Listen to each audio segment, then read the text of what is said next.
High, চলুন আজকে দেখাবো আমার জলে লাগানো পেঁয়াজ গাছগুলো।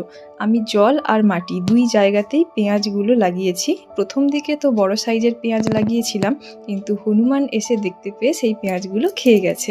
তো তারপর এই বাজার থেকে ছোট ছোট পেঁয়াজ বাবাকে আনতে বলেছিলাম, বাবা সেগুলো এনে দিয়েছে।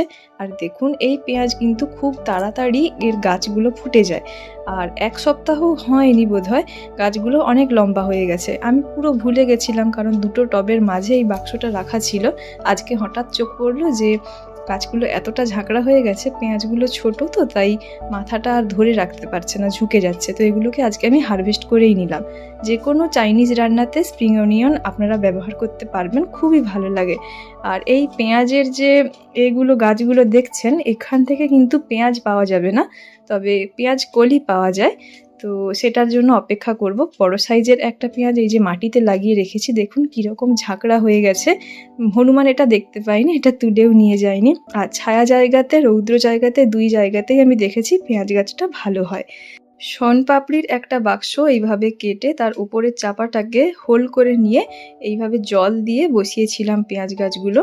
তো জলটা একদম নোংরা হয়ে গেছে, তাই পরিষ্কার করে দিয়ে খুব সাবধানে শেকড়গুলো বাঁচিয়ে আবারও দিয়ে দেব। আবার কয়েকদিনের মধ্যে গাছ ফুটে যাবে, আবারও আমি পেঁয়াজের ওই পাতাগুলো হারভেস্ট করতে পারবো এবং ব্যবহার করতে পারবো। শীতের অনেক দেরি হয়ে গেছে, এই সময় আবার টমেটোর বীজ থেকে টমেটো চারা তৈরি করেছি।